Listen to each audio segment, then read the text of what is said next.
E aí, galerinha, tudo bem com vocês? Um pouquinho de eco na voz, faz bem, vamos lá. Galera, bem-vindos a mais uma aula de gestão empresarial, espero que vocês estejam animadinhos, minimamente assim, animadinhos. Ah, turma, na última aula eu parei no 7.1, finalizei ele, tá? Agora a gente vai pro 7.2, rescisão contratual. Ele é bem curtinho, quase a mínima, podia ter colocado na última aula, mas acabei esquecendo. Na verdade, eu achei que ia ser mais material na rescisão contratual. Eu tinha esquecido que esse capítulo era curto mesmo, ele é extremamente curto. Mas vamos lá.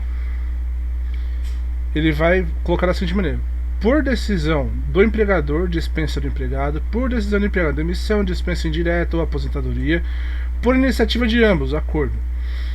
Desses aí, o que você, digamos assim, coloca mais em risco a possibilidade de uma avaliação perigosa, por assim dizer, é o por decisão do empregador. Justamente porque a dispensa do empregado ela pode ser com uma justificativa. Ou seja, pode ser inserido ali que você tenha feito alguma falcatrua, alguma grande burrada. Mas também pode ser uma questão de a empresa teve um down financeiro, houve uma necessidade de remanejamento de pessoal, houve a necessidade de reformulação de setor, ou seja, os funcionários que hoje estão não podem mais exercer a função deles porque houve uma necessidade de reformular estruturalmente. Então os que estão não estão mais atingindo o objetivo que a empresa quer. Mas sempre dê preferência, assim, um acordo é legal, tá? A questão de você pedir demissão, ela é legal quando, né? No caso assim, quando você tem uma outra possibilidade, um outro trabalho, e aí você pula de um pro outro, né? Você clica de um pro outro. Agora, vou sair por sair porque tô estressado, esse trabalho me faz engolir muito sapo. Cara, é uma coisa que a gente vai aprendendo. Parte do trajeto. É parte do trajeto. Engolir sapo é parte do trajeto. Você às vezes tem que ficar engolindo sapo e esperando uma melhor possibilidade. Então não saia do seu trabalho porque já me encheu esse trabalho. Das duas, uma, ou você pede demissão ou você faz um acordo. A tendência de um acordo nessa condição dele sair é sempre muito mais hard, ou seja, muito mais difícil, né? E aí o que acontece? Você vai tentar um acordo, não consegue uma, duas, aí você nem tenta mais a terceira, por quê? Você já ficou naquele nível. Aí você, já vi isso acontecer mais de uma vez, você coloca na sua cabeça: não, eu vou ser demitido.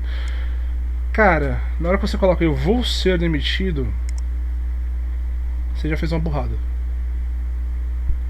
Uma imensa, uma gigantesca, uma enorme burrada.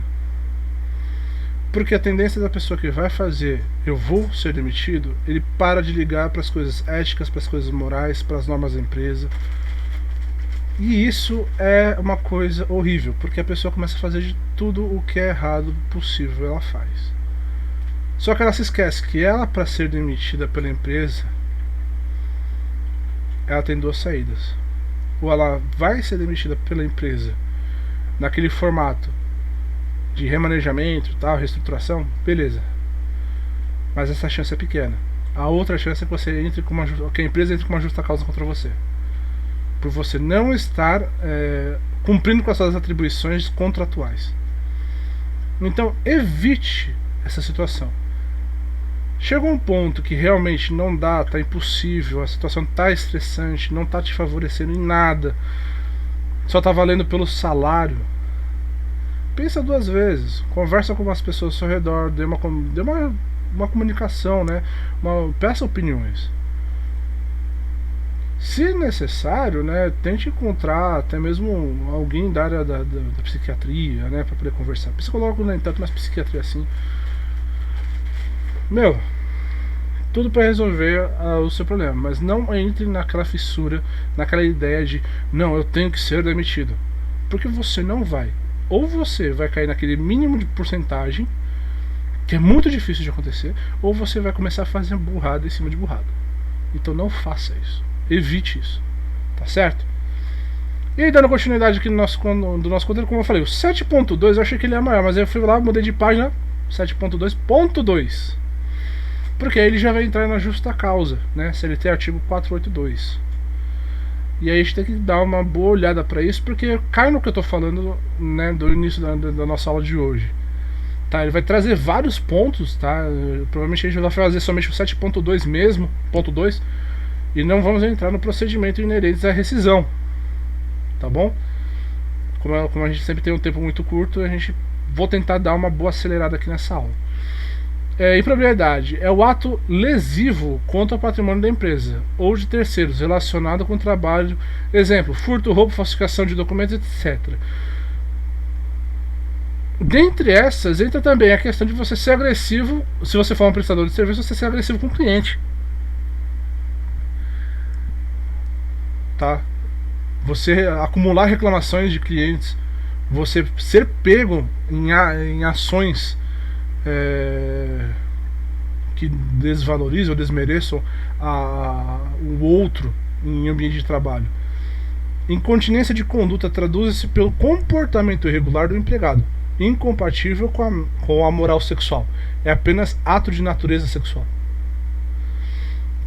Isso é um ponto fundamental, tá? Isso é porque é uma das muitas razões que muitas empresas inserem nos seus estatutos e nas suas formas de relacionamento social a proibição do relacionamento dentro da empresa. Não significa que impede, tá? Mas no caso significa que você coloca limites para, por exemplo, pessoas que já têm uma certa tendência ao desenfreio moral, sexual, né? Isso já é uma limitação. Isso já significa que se ela que feito, entra com processo judicial, entra com processo da empresa contra a pessoa, levando logicamente à cadeia, tá? Vamos lembrar disso, leva à cadeia. Mau procedimento é o comportamento irregular do empregado incompatível com as normas exigidas pelo senso comum do homem médio. Aqui fica um pouco parecendo filosofia, mas é o que quer dizer. Você fugir aos padrões normais de relação social com outros indivíduos, automaticamente, né, se for repetido, se for algo que a gente possa dizer aí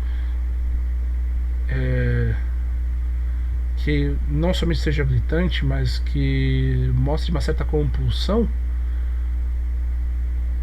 automaticamente você já entrou ali, ó, no mau procedimento, a ausência de ética.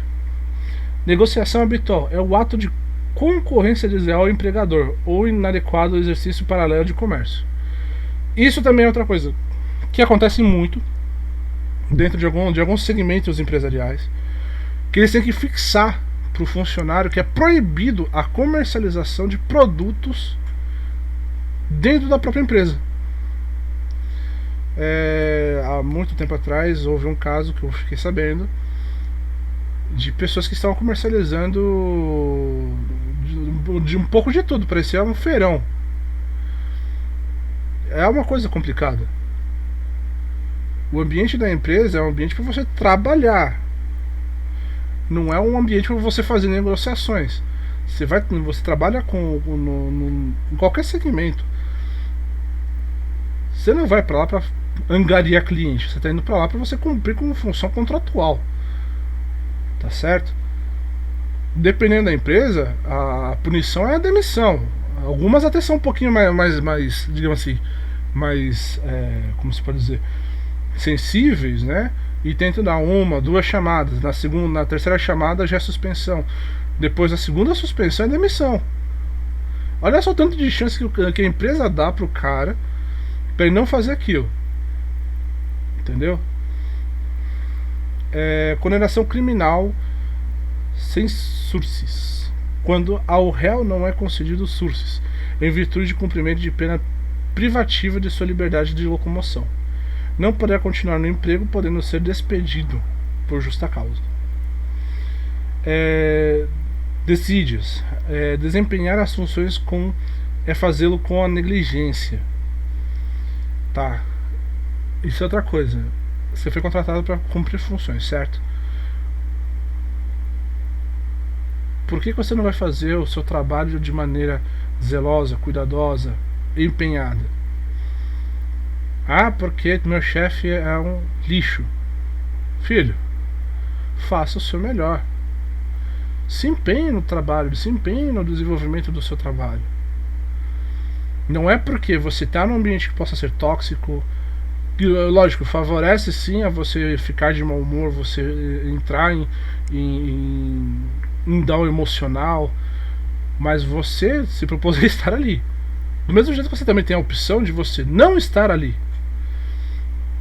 Então, aquele negócio do engolir sapos, ele pode ser colocado numa condição.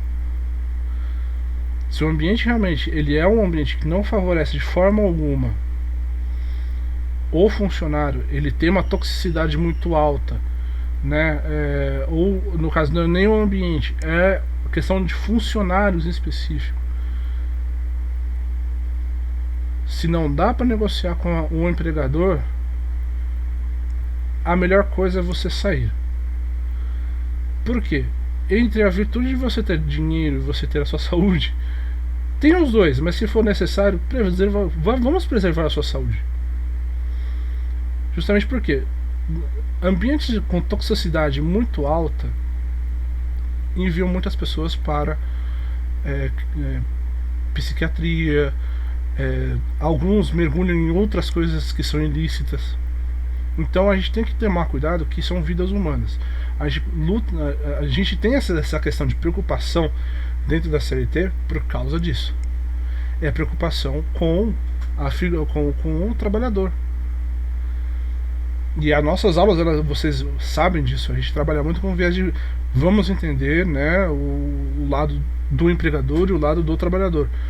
Então tem momentos que você vai olhar para os dois lados, você vai olhar só para um, tá bom? Embriaguez. Acho engraçado que a gente não precisaria ter esse tipo de aviso dentro do ambiente empresarial, né?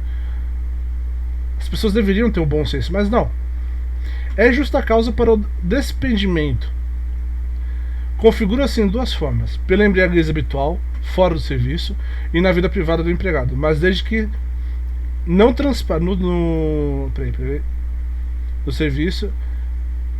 Oh meu Deus, me perdi aqui, peraí. Empregadas desde que transpareçam no ambiente de trabalho os efeitos da ebriedade. Pela embriaguez no serviço instantânea em que se consuma num só ato, mediante a sua simples apresentação no local de trabalho em estado de embriaguez. Isso eu já cheguei a ver algumas vezes, principalmente entre jovens, ali saídos dos 18 anos, menor bom senso. Por isso eu falei assim, é o tipo de coisa que não precisaria estar sendo especificado dentro da CLT, cara. Deveria ser ato do bom senso, mas não é. E aí é necessário colocar um texto desse para dizer a pessoas que vão trabalhar que elas não podem ir ébrias para o ambiente empresarial. Se você já bebe muito fora do ambiente empresarial, obviamente isso te afeta dentro do ambiente de trabalho. Mas se você bebe no ambiente de trabalho, ou já chega no ambiente de trabalho bêbado, obviamente que a empresa tem todo o direito de te demitir. Tá no artigo. Tá bom? Aí já vai chegando ali no nosso limite. Violação de segredo. Isso é complicado porque dependendo da empresa você armazena bancos de dados de clientes, tá? Então essa violação de segredo pode ser tanto da empresa, relacionada à empresa. A empresa produz materiais que são secretos, por assim dizer. Elas não podem ser divulgadas para outras empresas, para o meio público. Como também a questão de você lidar com clientes e você ter acesso ao banco de dados deles, ou seja, você ter acesso a contas, endereços. Isso é muito, muito complexo. Indisciplina, isso aí já tratou lá atrás. Insubordinação também. Abandono de emprego, isso é uma coisa ridícula, mas acontece, tá? E atos lascivos à honra e à boa fama e ofensas físicas. Galera, a gente fecha por aqui esse nosso conteúdo e a gente se vê na próxima aula.